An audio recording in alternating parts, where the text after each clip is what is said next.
buenos días. Pues muchas gracias por la invitación para poder dar esta ponencia y muchas gracias por asistir. Ya escucharon un poquito de mí, soy Claudia Arias, soy ingeniera en alimentos de la UNAM. Pues justamente vemos todos los procesos y diseños de plantas para la conservación de alimentos. Uno de los métodos más utilizados es la refrigeración y congelación.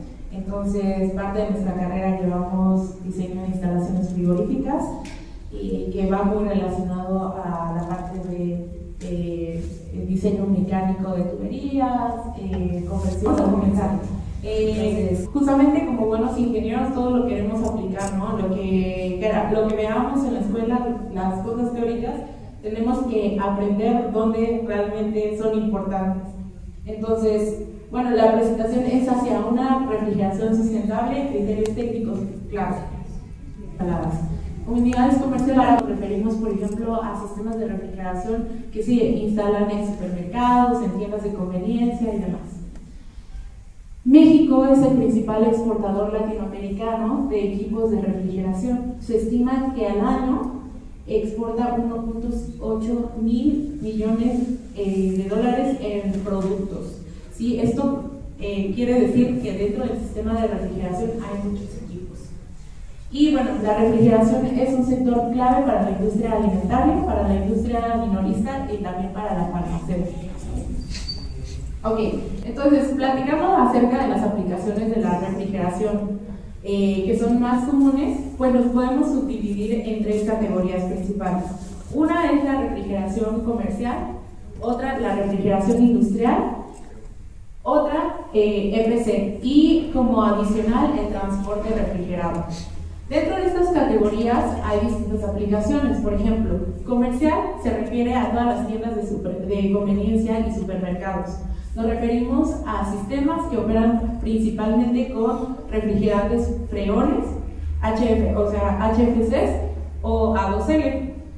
En industrial se refiere desde una planta de producción para arriba, o sea, sistemas de refrigeración grandes que por ejemplo son para procesamiento de alimentos, para congelación de alimentos, para farmacéuticas, petroquímicas y también centros de distribución. EPC se refiere a aquel enfriamiento de procesos, no necesariamente enfriar aire para poder congelar o enfriar alimentos o espacios refrigerados, sino más bien enfriar fluidos. Por ejemplo, lo podemos ver como enfriamiento de petróleo, enfriamiento de aceites y otras aplicaciones. Y finalmente, como una rama, es el transporte refrigerado, que ustedes seguramente ya lo han visto, ¿no? Camiones y trailers que tienen sistemas de refrigeración para mantener lo que nosotros llamamos la cadena de frío. ¿Qué es la cadena de frío? Por ejemplo, las vacunas. Las vacunas del COVID, ¿no? Se tenían que mantener a cierta temperatura. Entonces, si las producían en China o donde sea, se tenía que mantener esa temperatura para no degradar el principio activo. Entonces, ese mantenimiento de la temperatura a lo largo de sus procesos y el transporte se refiere a la cadena de frío. Y lo podemos encontrar, por ejemplo, con el caso de las vacunas y también con los alimentos. Ahora, ¿cómo está muy enfocado esto a la sustentabilidad? No sé si ustedes ya han escuchado el término, más o menos.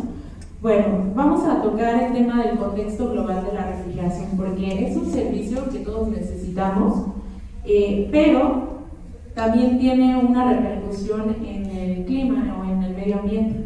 Por ejemplo, se prevé que 8% de las emisiones globales son causadas por la refrigeración comercial e industrial, porque se utilizan refrigerantes que tienen un alto potencial de calentamiento global. ¿Sí? También el 17% del consumo energético global anual es causado por la refrigeración y la climatización. Y bueno, se estima que 0.4 grados centígrados ha aumentado el calentamiento global debido al uso de los refrigerantes hidrofluorocarbonados, que son muy utilizados en refrigeración. Y son los que les mencionaba, que son los que son por excelencia en la refrigeración comercial. Ahora, como esto tiene un efecto en el planeta, en este contexto, pues quizás ustedes han escuchado que es muy importante la sustentabilidad. Entonces, ¿qué quiere decir sustentabilidad? Bueno, ser sustentable es optimizar el uso de recursos sin comprometer que esos recursos se acaben a las generaciones futuras. Y dentro de esa responsabilidad que existe de todos los tipos de industria, se tienen que contemplar tres ejes, que es el social, el ambiental y el económico.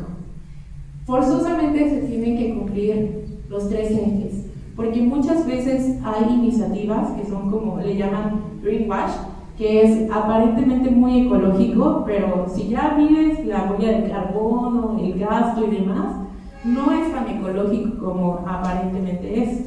Entonces, hay soluciones que son ecológicas, pero no son sustentables.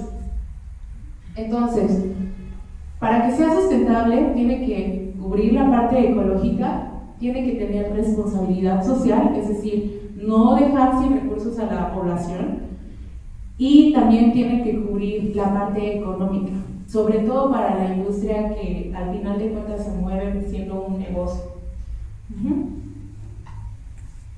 Con base en esto, las empresas, por ejemplo, por decir algunos nombres, Unilever, Nestlé, Oxxo, todas las marcas que ustedes se imaginen, actualmente tienen en el eje de sus decisiones algo que llaman criterios ESG.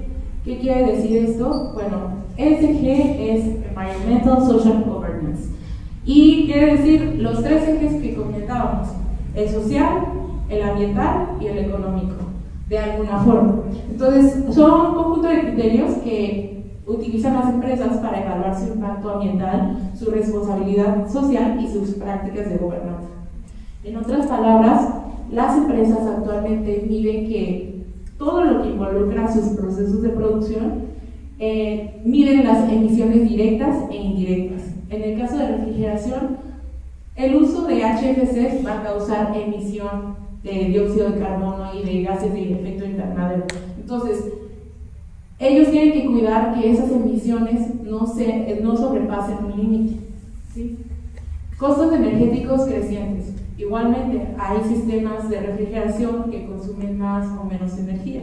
Entonces, ellos también están cuidando de esto. Responsabilidad corporativa. También se promueve la cultura de la sustentabilidad dentro de la empresa.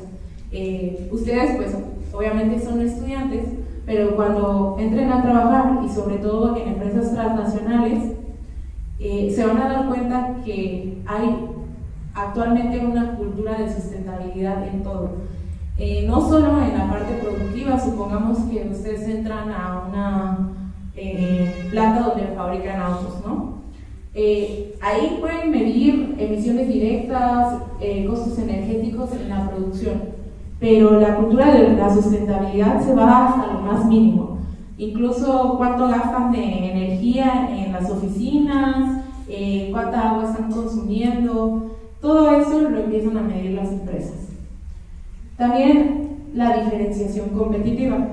En el medio de la venta de equipo, normalmente se tienen licitaciones. ¿Qué quiere decir esto? Que se especifica una tecnología y varios fabricantes proponen su propia solución, y ya el responsable o el tomador de decisiones decide, este cumple en cuanto a tecnología y además en precio, entonces a este fabricante le podemos comprar tal equipo, ¿sí? Entonces, cuando hay un fabricante que toma en cuenta todos estos factores, que es las emisiones directas, los costos energéticos, etcétera, le da una diferenciación competitiva, porque la gente de la empresa pues busca reducir costos y ser más sustentables también. Entonces, esa es la importancia también de tener tecnologías que estén más encaminadas a la sustentabilidad. Ahora, para entrar un poco más en materia de sistemas de refrigeración, Pues la refrigeración es una aplicación de la termodinámica. Entonces, prácticamente lo que nosotros hacemos es mover el calor de un lugar a otro. Retiramos el calor de un espacio o de un líquido y eso lo retiramos con un refrigerante.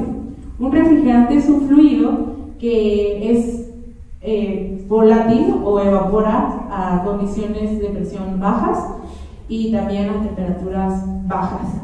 Quiere decir que cuando nosotros retiremos el calor de un espacio o de un fluido, el refrigerante lo absorbe y al absorberlo se evapora. Entonces, cuando el refrigerante se evapora, pues este está en el ciclo de refrigeración. Y lo que vamos a ver a continuación es cómo es un ciclo de refrigeración, cómo es como el contexto por el que pasa el refrigerante en un ciclo de refrigeración. Entonces tenemos aquí un diagrama de Molière. No sé si alguna vez ustedes ya han visto este tipo de diagramas. ¿Sí? ¿Ok? Bueno, en esencia es un diagrama donde se grafica presión versus entalpía y tiene varias líneas. Entre ellas están las líneas de presión constante, que son las horizontales. Las verticales serían las de entalpía. Algunas de las otras líneas importantes que graficamos ahí son las líneas de temperatura constante o isotermas. También están líneas de volumen, están líneas de entropía y uno puede ver gráficamente muchos datos en un diagrama de Molière. Como nosotros nos dedicamos a la fabricación de intercambiadores de calor, me voy a centrar en los procesos de intercambio de calor. Pero un ciclo de refrigeración, en esencia, se ve así.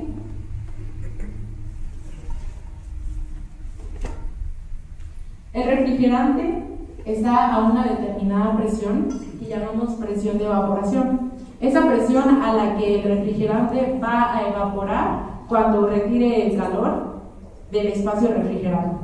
¿Sí? En esta presión, en este punto de baja presión, le llamamos así porque tenemos en un sistema de refrigeración baja y alta presión, tenemos un proceso de evaporación donde el refrigerante gana calor y pasa ya sea de estado líquido o si está en una mezcla líquido-vapor y se evapora hasta llegar a vapor saturado. Entonces, aquí tenemos una campana que nos marca la diferencia entre estados de la materia. Fuera de la campana del lado izquierdo tenemos el estado líquido.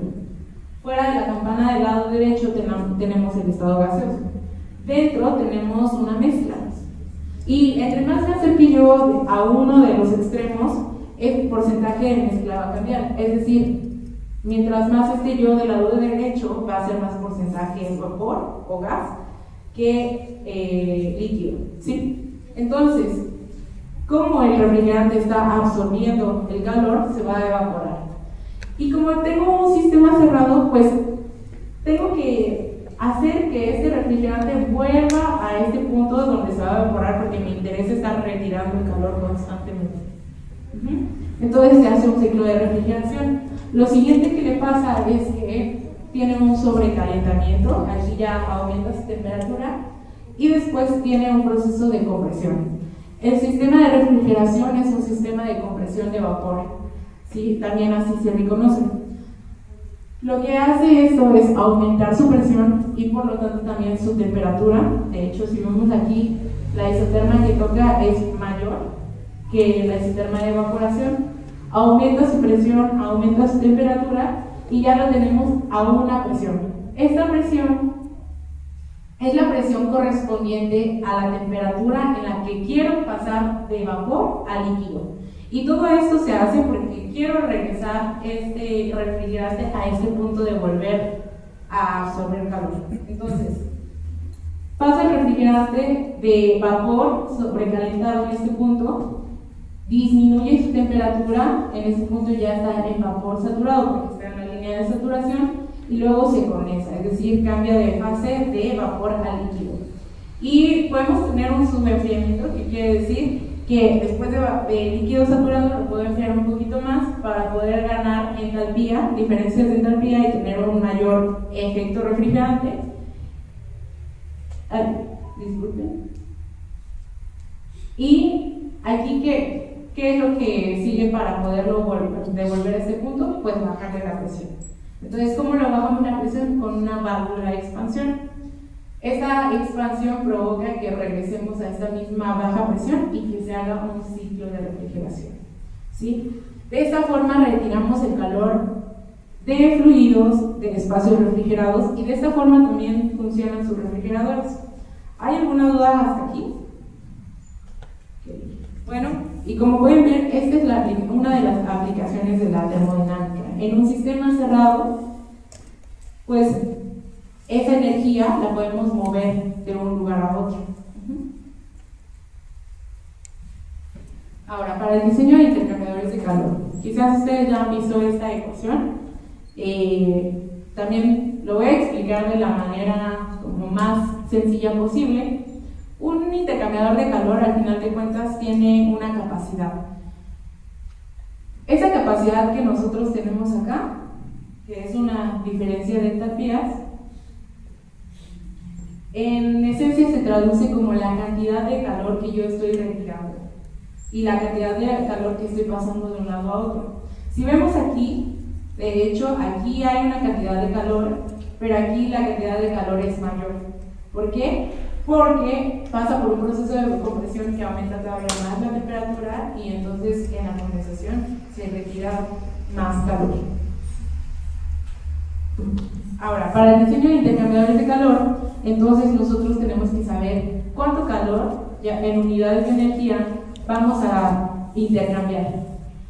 Y esto es igual a un coeficiente global de transferencia de calor por el área de intercambio en metros cuadrados y por un diferencial de temperatura menor logarítmica. En esencia, lo que me gustaría que ustedes se quedaran es que para diseñar un intercambiador de calor, porque como dijimos, estamos pasando energía de un lugar a otro, pues en esencia, ejemplo, si tengo un enfriador de aire donde el aire se está enfriando para retirar calor de un producto, por ejemplo, el refrigerante está intercambiando calor con el aire, ¿sí? El aire está cediendo su calor al refrigerante, el refrigerante lo está ganando, ¿sí? Entonces, por eso se llaman intercambiadores de calor, porque se está allí, pues, se está equilibrando, ¿no? La cantidad de calor que retiras es la que el otro gana, ¿sí? Y esto es igual a un coeficiente global de transferencia de calor por un área de intercambio y una temperatura media logarítmica. La temperatura media logarítmica es muy importante porque de esta va a depender el área que nosotros utilicemos. Si vemos esta ecuación, la reacomodamos, el calor sobre el área es igual al coeficiente global de transferencia por la temperatura media logarítmica. Y si la interpretamos, la temperatura media logarítmica es inversamente proporcional al LMTD o el diferencial de temperatura. En otras palabras, entre mayor sea el diferencial de temperatura que yo tengo, por ejemplo, entre el aire y el refrigerante, menor va a ser el área. Y entre menor sea, mayor va a ser el área. En otras palabras, pues también costos del equipo. El diferencial de temperatura media logarítmica no es otra cosa más que el diferencial estimado de cómo se comporta a lo largo del proceso térmico. Es decir, no es cuando los fluidos intercambian calor, no es una función lineal, sino es más bien logarítmica. Entonces es una aproximación, pero en esencia es como cuando ustedes han visto qué pasa, por ejemplo, cuando en un ambiente muy helado, por ejemplo, cuando está nevando, hay videos de personas que sacan agua hirviendo y que la avientan, ¿no? E inmediatamente se convierte en hielo, ¿sí? Entonces, esto ocurre porque el diferencial de temperatura es muy alto. No ocurriría lo mismo, a lo mejor tardaría más tiempo si sacaran agua a temperatura, digamos, 20 grados, que si sacan agua hirviendo y la exponen al aire helado. Entonces, entre mayor sea el diferencial, con mayor facilidad se tiene la transferencia de calor. Y bueno, esto también depende de cómo están los fluidos dentro del intercambiador de calor, si es a contracorriente, si es a corriente, es decir, si físicamente dentro del intercambiador entran paralelamente o a contracorriente. Hay aplicaciones en donde nos conviene a contracorriente porque al calcular el LMTD en esa situación, pues da mayor y por lo tanto tengo una mayor velocidad de transferencia de calor. Y aquí, pues la expresión de la ecuación a corriente. El LMTD es el diferencial de entrada y de salida entre el logaritmo natural del cociente entre esos dos. ¿Sí? Ahora, nosotros como fabricantes, ¿qué condensadores o qué enfriadores tenemos? Me voy a concentrar en los condensadores o los enfriadores porque viendo los intercambiadores de calor del sistema, pues sí tenemos ahí equipos, los evaporadores que están retirando calor, pero este calor lo absorbe el refrigerante. Pero ¿qué pasa cuando ese calor después se transfiere a la atmósfera? Porque en la condensación, ese calor que retiramos de un espacio refrigerado se intercambia con el aire del ambiente, ¿sí? Entonces, tenemos varias opciones. Lo podemos hacer solo aire, lo podemos hacer evaporativo o lo podemos hacer adiabático. Aquí vemos equipos y vemos muchas similitudes. Son equipos que tienen serpentines y que tienen ventiladores para poder mover el flujo de aire. Lo que va a pasar dentro del serpentín va a ser ese refrigerante y con lo que va a intercambiar el calor es el aire del ambiente. Entonces, por ejemplo, para lo solo aire, pues este aire va a pasar a través del serpentín por acción de los ventiladores y va a intercambiar calor con el refrigerante, de manera que lo va a condensar, ¿sí? En el evaporativo, pues ahorita veremos cómo funciona, y el adiabático también entraremos más en detalle. Pero en esencia, todos estos equipos, su recurso principal es el aire. Y cómo se manipula el aire para poder lograr lo que veíamos de mayor diferencia de temperatura. Para los condensadores, los solo aire son equipos con cero consumo de agua, pero alto consumo de energía. Solamente utilizan el aire, pero para poder compensar esta transferencia de calor, al final de cuentas es un balance térmico y másico. Estos equipos consumen más energía porque tienen que mover altos flujos de aire. Los adiabáticos son un punto intermedio entre un equipo que solo utiliza aire a un equipo que manipula o trata el aire para poder disminuir su temperatura con el uso de agua. Entonces, en un adiabático tenemos bajo consumo de agua y consumo de energía moderada. Y en el otro extremo tenemos un evaporativo. Ahora, en un momento veremos cómo funciona un evaporativo, que es un alto consumo de agua y un bajo consumo de energía. Para entender un poco de cómo se puede tratar el aire para poder lograr temperaturas más bajas, hay dos conceptos principales que nosotros manejamos, que es temperatura de bulbo seco y temperatura de bulbo húmedo. ¿Han escuchado estos conceptos? Bueno, en pocas palabras, la temperatura de bulbo seco es la temperatura ambiente, sin considerar la influencia de la humedad en el aire.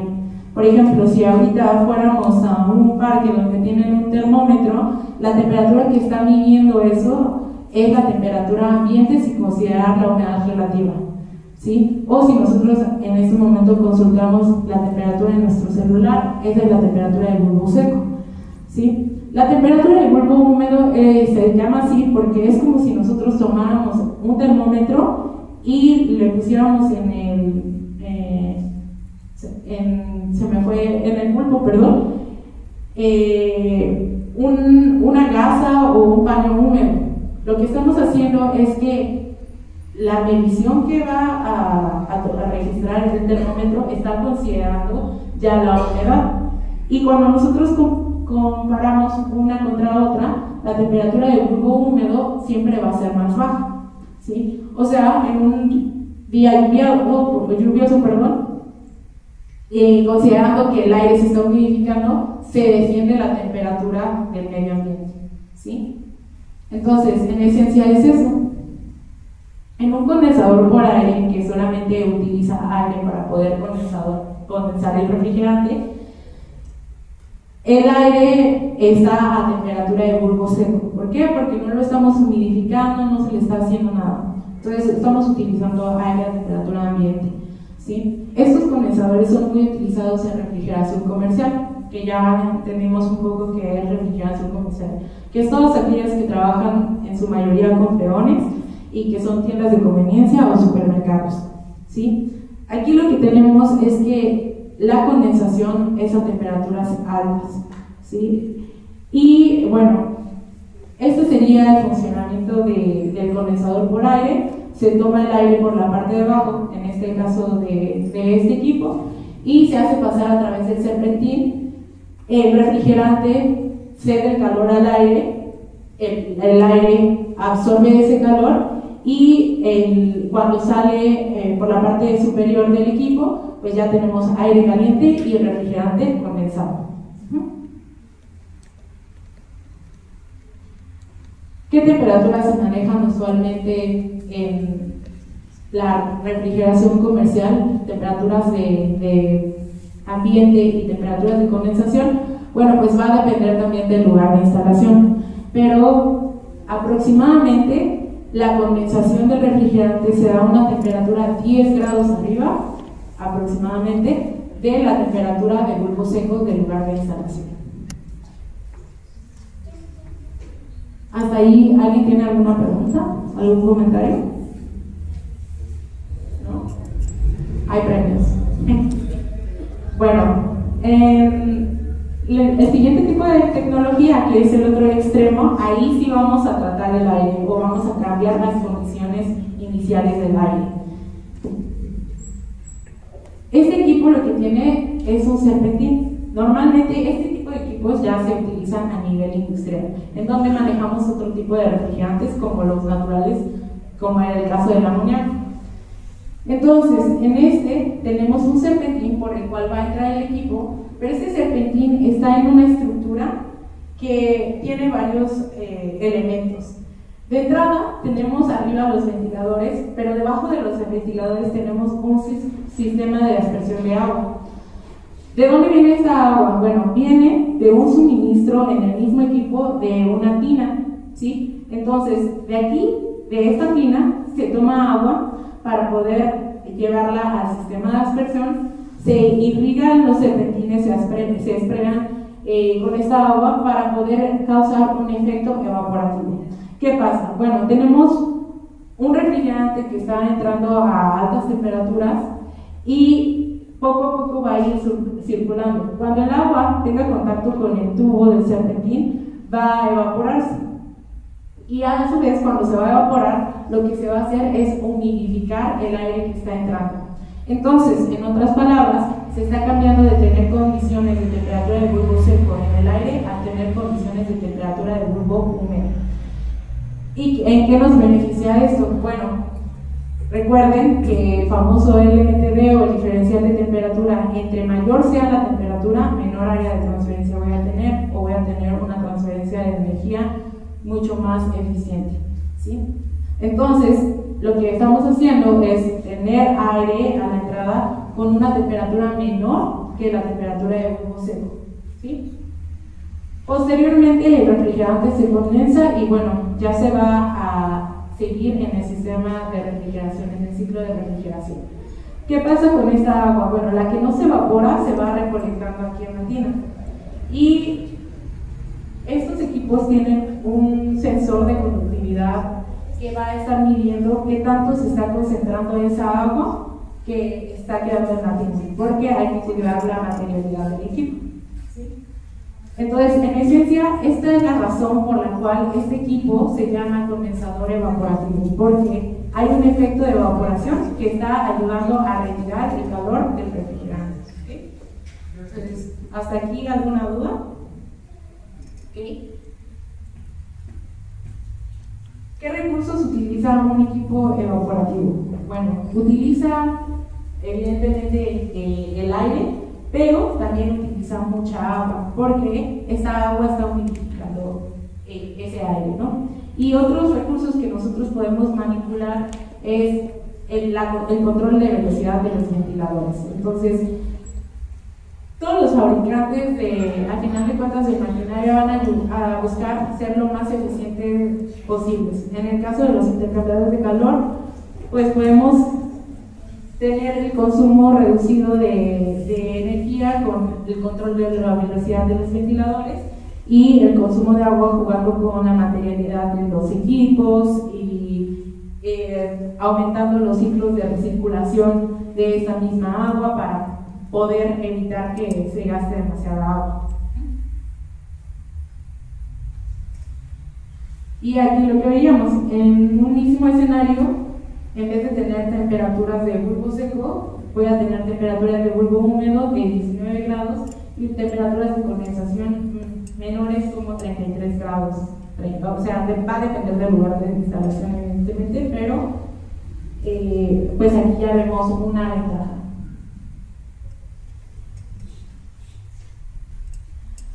Ok, bueno, y finalmente tenemos la otra tecnología, que es la tecnología adiabática. ¿Alguien se acuerda qué es un proceso adiabático?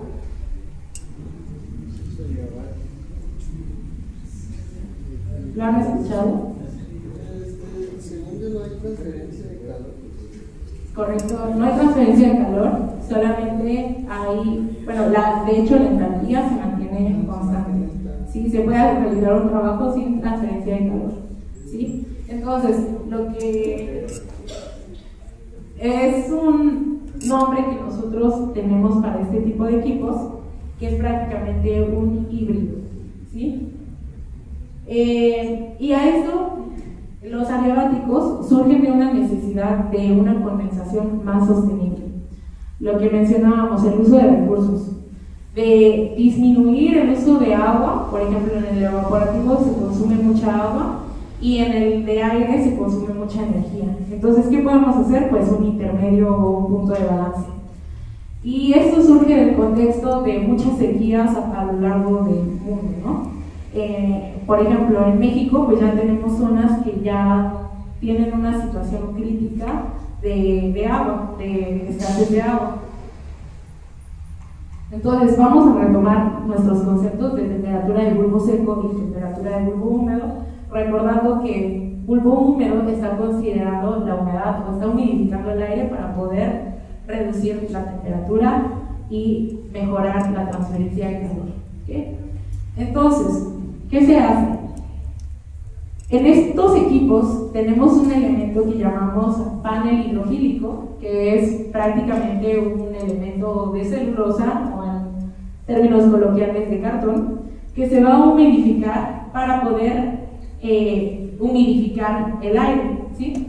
Entonces va a entrar aire a cierta temperatura y a cierta condición de humedad y va a pasar a través de este panel hidrofílico.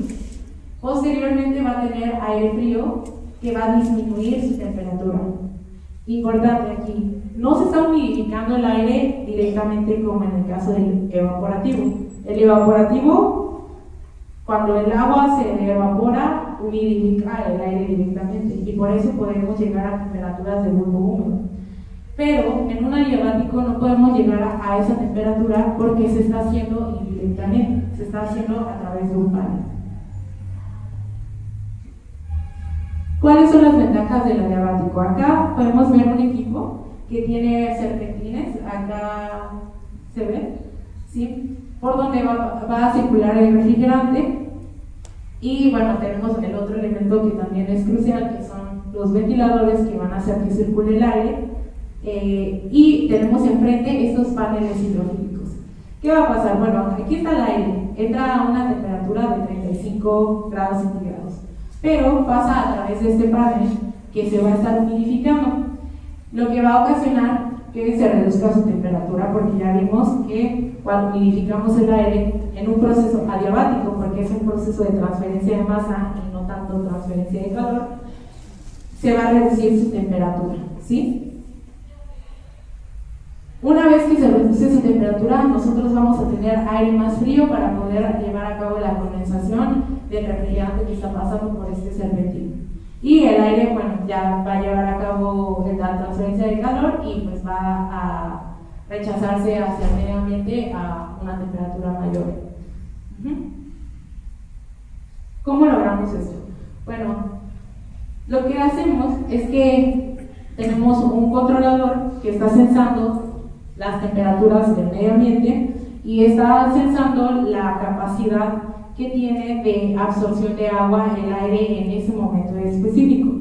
Quizás ustedes ya más adelante vayan a verlo, procesos de separación, procesos de ciclometría, etcétera, en donde ya, pues en esencia se humidifica el aire y se pueden tener diferentes condiciones, ¿sí? Entonces, un controlador va a calcular la cantidad exacta de agua que va a suministrar hacia los paneles para que pueda llevar a cabo el enfriamiento adiabático del aire, ¿sí? Se controla entonces el suministro de agua y además este mismo controlador controla la velocidad de los ventiladores. Entonces, en este tipo de equipos tenemos la ventaja de reducir consumo energético porque se está controlando la velocidad de los ventiladores, algo que ya se hacía desde los evaporativos. Y bueno, se puede hacer con cualquier equipo en realidad, pero básicamente el control de los ventiladores pues, es una ventaja. Pero además se está controlando el uso de agua, contrario a un evaporativo que todo el tiempo está operando, su principio de funcionamiento es gastar agua, ¿sí? En un adiabático no. En un adiabático podemos tener consumo de agua dependiendo de la operación. Ahora, ¿a partir de qué factor es el determinante para que el equipo use agua o no? Bueno, es algo que llamamos switch point. El equipo el controlador va a estar sensando todo el tiempo las temperaturas, ¿correcto? Entonces, a partir de cierta temperatura, nosotros le indicamos al equipo, comienza a consumir agua. Porque nosotros sabemos que, por ejemplo, en la noche o hay lugares donde la temperatura ambiente es muy baja, no necesitamos esa agua que está consumiendo, por ejemplo, un evaporativo, ¿sí? En un adiabático nosotros vamos a determinar el punto exacto en el cual el equipo va a pasar de modo seco a modo húmedo. Y bueno, ¿cómo seleccionamos o cómo determinamos el switch point? Lo hacemos por la eficiencia del pad.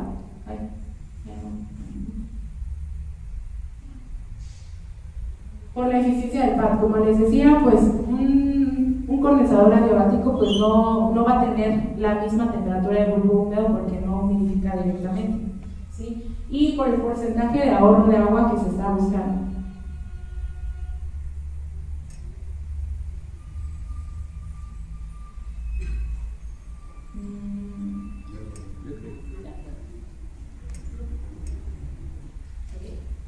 Entonces, por ejemplo, cuando nosotros no retiramos el uso del adiabático o el uso del sistema de agua, ejemplo, en la noche, donde las temperaturas son bajas, el equipo simplemente va a estar operando con aire. Va a pasar por los paneles, pero estos paneles van a estar secos, no se van a humidificar. ¿Sí? Contrario a, por ejemplo, cuando tengamos temperaturas ambiente altas, ejemplo 30 grados, entonces el aire va a estar pasando por los paneles que se van a estar irrigando de agua y se va a humidificar. ¿Qué hacemos para determinar esa temperatura a partir de la cual va a cambiar de modo seco a modo húmedo? Pues analizar el lugar de instalación. El clima es sumamente importante en el diseño de estos equipos. Lo que hacemos, por ejemplo, aquí, el perfil de temperaturas de Azcapotzalco, ¿sí? encontramos que la mayoría de las temperaturas, esta es una gráfica donde registramos todas las horas de incidencia a distintas temperaturas a lo largo de un año. Entonces, aquí podemos ver que la mayor parte del año se mueve en temperaturas de los 9 a los 18 o 19 grados, ¿sí? Va a depender, ¿no? Pero la mayoría de las temperaturas son temperaturas bajas, ¿sí? No es un lugar tan cálido. Entonces, aprovechamos el clima del lugar para que durante esas horas pues no use agua el equipo y se pueda tener ahorro. Normalmente buscamos ahorros del 70%, 80% de agua, y lo comparamos, por ejemplo, con el uso de un evaporativo, que el evaporativo todo el año, no importa si la temperatura es baja o alta, siempre está consumiendo agua. Aquí analizamos también el switch point. Esto es algo que, bueno, hay muchas referencias que nosotros podemos encontrar en internet que hablan de las temperaturas de distintos lugares. Por ejemplo, este es de la ASHRAE, que es una asociación de refrigeración, en la que podemos encontrar la temperatura de bulbo húmedo y la temperatura de bulbo seco. Por ejemplo, aquí encontramos en Ciudad de México una temperatura de bulbo seco, es dB de Drybul, y son 29.1 grados centígrados. Esto que viene aquí es 0.4% de incidencias, quiere decir que la temperatura más alta registrada del 99.6% de horas al año, la máxima fue 29.1 grados, ¿sí? Entonces, nosotros cuando sacamos esta información, nos cercioramos de que el equipo efectivamente esté diseñado para poder dar la capacidad en las condiciones más críticas. Y temperatura del bulbo húmedo, 15.9 grados. Entonces, si bien nosotros en un diabético no vamos a llegar a los 15.6 grados del aire, vamos a llegar un poquito arriba, ya tenemos una ganancia porque la temperatura ya se disminuye bastante, y como vimos, entre más disminuyamos la temperatura y mayor diferencial haya entre el refrigerante y el aire, es mejor.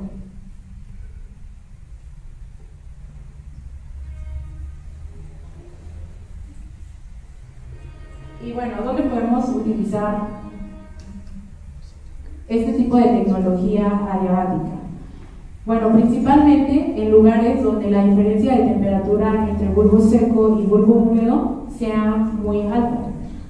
Por ejemplo, en el Bajío, la temperatura de bulbo seco y húmedo tienen un diferencial alto. Lo que hace es que tenemos mucho potencial para humidificar el aire y poder disminuir su temperatura. En lugares que ya son de por sí húmedos, por ejemplo, zonas costeras, ahí sí es la ventaja que nosotros tenemos con el uso de adiabáticos es menor, porque ya no podemos cambiar tanto las condiciones de entrada del aire. Pero en climas templados es una excelente aplicación. Y aquí vamos a comparar distintas ubicaciones. Por ejemplo, tenemos un sitio de instalación como Toluca, como Veracruz y como Torreón. Y aquí es lo mismo, una gráfica de horas de incidencia y distintas temperaturas anuales. Por ejemplo, observando el de Toluca, que es el de color azul, pues las temperaturas suelen ser bajas, por lo que Toluca es un excelente lugar de instalación, porque la mayoría del tiempo este equipo no va a consumir agua, va a estar operando en modo seco.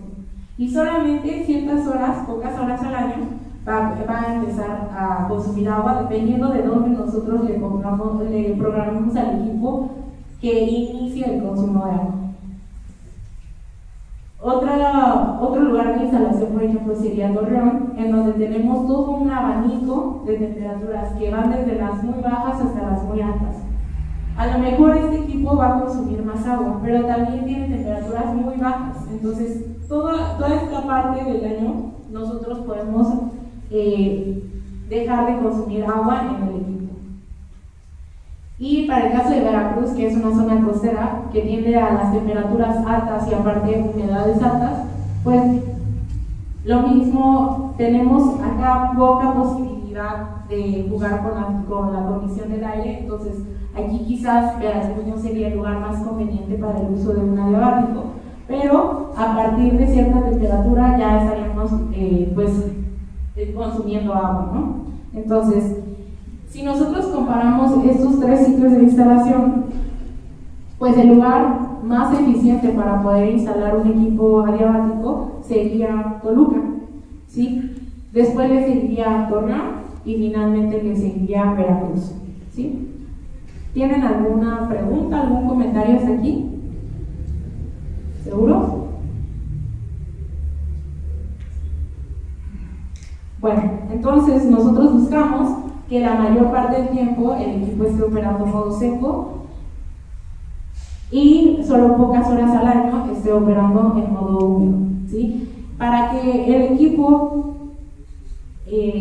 habilite el suministro de agua y el consumo de agua, es necesario que también el sistema esté a 100%, que con el flujo de aire que está dando los ventiladores, si no se está batiendo la carga, entonces ya es otra de las variables que tiene que cumplir para poder activar el uso de agua. Y bueno, el consumo de agua va a depender de la localidad de operación, el switch point seleccionado, el tamaño del equipo con respectivo flujo de aire, los límites de inversión, la demanda de capacidad real del sistema y la configuración correcta de los switch points. ¿Okay?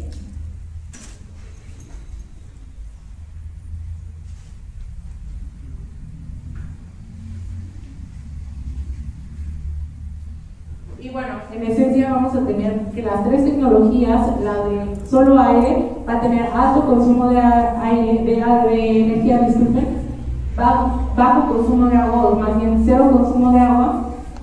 El evaporativo, alto consumo de agua, bajo consumo de energía.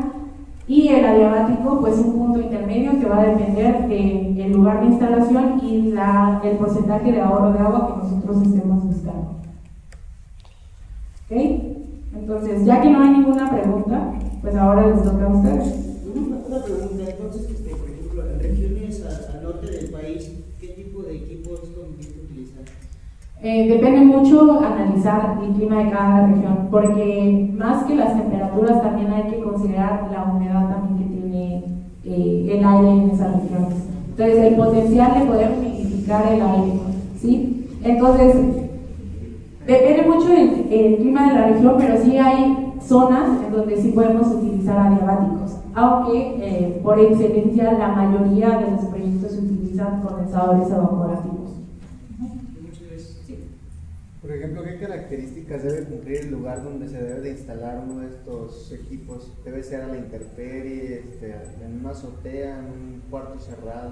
Sí, excelente pregunta. La mayoría, o más bien todos los condensadores son de rechazo de calor, entonces los condensadores de aire, entonces el aire que está absorbiendo ese calor siempre tiene que rechazarse a la atmósfera. Entonces el lugar de instalación tiene que ser en una azotea o en un lugar donde esté disponible el flujo de aire para que el equipo pueda tomar el aire, donde no haya obstrucción para el equipo, para que pueda tomar el aire y pueda rechazarlo hacia el ambiente.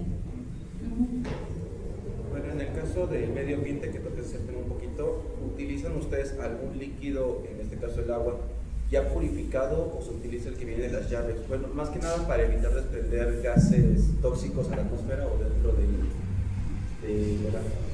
También muy buena pregunta, muy buen comentario, porque por ejemplo en el caso del evaporativo, como pueden ver, el uso de agua, el agua se esprea directamente en el serpentín, entonces también es un agua que se está evaporando y que cuando está a altas temperaturas pues se forma incrustación. La incrustación se traduce como un aislamiento, ¿sí? Entonces, para cuidar el equipo, el material del equipo, también para evitar pues a lo mejor que haya gases tóxicos y demás, se tiene que cuidar mucho la calidad del agua, ¿sí? Y principalmente, como te decía, para poder cuidar el material del equipo, que no se haga incrustación y que no se vaya a hacer una fuga después de la incrustación, ¿sí? Y también mantener el equipo limpio para que pueda haber una transferencia de calor adecuada. Entonces sí se tiene que cuidar la calidad del agua, De hecho, todos los fabricantes tienen parámetros específicos dependiendo del material, por ejemplo, del serpentín. La cantidad de sólidos, de sales, de cloruros que tiene que tener, porque dañan, por ejemplo, en el caso de nuestros equipos, son de acero inoxidable, entonces alto contenido en cloros es propenso a que provoque una fuga, un orificio en el serpentín, ¿sí? Entonces sí se tiene que cuidar la calidad del agua, sobre todo para los evaporativos. Pero ¿qué pasa con los adiabáticos? Como ustedes vieron, la irrigación o el agua no toca el serpentín, toca un panel que está enfrente del serpentín. Entonces, el ensuciamiento que llega a tener el equipo es en el panel, no en el serpentín. Ahí sí puedes tener una menor calidad del agua. No es tan grave porque la incrustación va a ser en el panel. Entonces no te va a provocar fugas en el serpentín y no vas a tener ese tipo de riesgo. Claro, al panel también lo tienes que limpiar, también le tienes que dar su mantenimiento, pero no es tan grave como cuando tenemos un equipo evaporativo con una mala calidad de agua. ¿Sí? ¿Algún otro comentario? Por ejemplo, el panel puede ser intercambiable aparte de darle el mantenimiento que necesita. Por ejemplo, si se llegara a dañar ya del panel, ¿es necesario cambiar todo el equipo o solo se podría reemplazar el panel? Se reemplaza nada más el panel. De hecho, es una de las principales ventajas de usar un adiabático.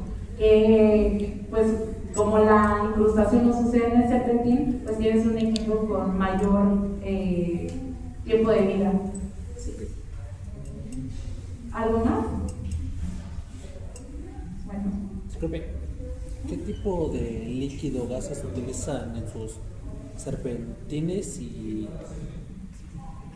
digamos cuál es el que tiene más sustentabilidad en el ambiente, o sea, el que afecte menos? ¿Te refieres a los refrigerantes? Ajá, refrigerantes. Bueno, va a depender de la aplicación. Por ejemplo, en comercial se utilizan mucho los hidrofluorocarbonados, pero en el contexto actual pues ya se está evitando el uso de estos refrigerantes porque tienen un alto potencial de calentamiento global. Entonces, se buscan alternativas como si quieres utilizar todavía refrigerantes sintéticos que son de bajo costo y operación más sencilla, puede ser unos A2L que tienen menor potencial de calentamiento global, que son las alternativas, o refrigerantes naturales. De hecho, la industria está tendiendo a encaminarse más al uso de refrigerantes naturales, ¿sí? Refrigerantes como CO2, amoníaco, propano, entre otros, ¿sí? Estos refrigerantes tienen, por ejemplo, el CO2 es el que tiene cero potencial, un punto de GWP, que es el potencial de calentamiento global, y esa es la base, ¿no? Por ejemplo, hay refrigerantes naturales que tienen 3 GWP, que igual son muy bajos, pero comparados con los hidrofluorocarbonados que tienen arriba de 1000, pues son alternativas muy buenas. Nosotros recomendamos siempre el uso de refrigerantes naturales. Ahora, para estos equipos, los condensadores solo aire pues trabajan en su mayoría en el área de refrigeración comercial, que son los freones. Las alternativas serían los A2L.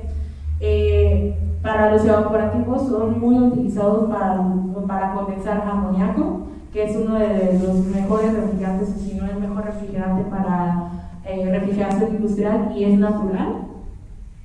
Y para los adiabáticos pues se utilizan también para condensar amoníaco, para condensar CO2, y también para sistemas de refrigeración comercial se pueden utilizar. Me imagino que cada uno tiene un costo diferente en el proceso. Aquí, ¿cuál es el más, o cuál sería el más recomendable para una fábrica o una empresa pequeña? Bueno, los refrigerantes sintéticos son más baratos, ¿sí? Y también los sistemas de refrigeración suelen ser más fáciles de operar que un sistema de refrigeración de CO2, por ejemplo. Pero depende mucho también de los objetivos de cada empresa, porque como ya vimos, pues sí, utilizar un refrigerante sintético podría no ser la mejor opción, pero hay que evaluar todo el sistema, todas las emisiones directas, indirectas, el consumo de energía, todo lo que está involucrado, porque en un refrigerante natural donde podemos tener condensaciones bajas, el compresor consume mucho menos. Entonces, se compensa ahí, siempre debe de haber un balance de costos de operación y costos de consumibles, como lo es un refrigerante, ¿no? Sí, hay otro más, ok. Bueno, hay una duda que tengo. En un sistema que ya fue diseñado y que ya funcionaba con cierto gas, ¿hay forma de que simplemente se sustituya el gas o se cambie? Porque, por ejemplo, no sé, en un auto ya antiguo que utilice R134A, por ejemplo, que se cambie a otro más moderno o menos contaminante o algo así, o se tiene que hacer una adecuación del sistema. También excelente pregunta. Ahí se tiene que hacer una corrida de los distintos componentes del sistema, porque por ejemplo, si es otro refrigerante completamente distinto, que tenga por ejemplo temperaturas de evaporación distintas o que tenga, hay algo que nosotros llamamos que es temperatura de rocío y temperatura de burbuja. Entonces hay refrigerantes que estas dos coinciden, pero hay otros que tienen una diferencia significativa. Entonces, el mismo equipo quizás no te va a dar la misma capacidad y va a haber una deficiencia. Entonces, lo que tienes que hacer es verificar que todos los elementos de tu sistema de refrigeración estén adecuados o que puedan dar las condiciones que te da ese refrigerante. O sea, no hay refrigerantes tal cual que sea uno a uno, o son pocos, pero sí. La estrategia, por ejemplo, es cambiar un sintético con alto potencial de calentamiento global a uno menos agresivo con el medio ambiente. Ahí sí tienes que revisar, porque muy probablemente el sistema no te vaya a dar exactamente la misma capacidad.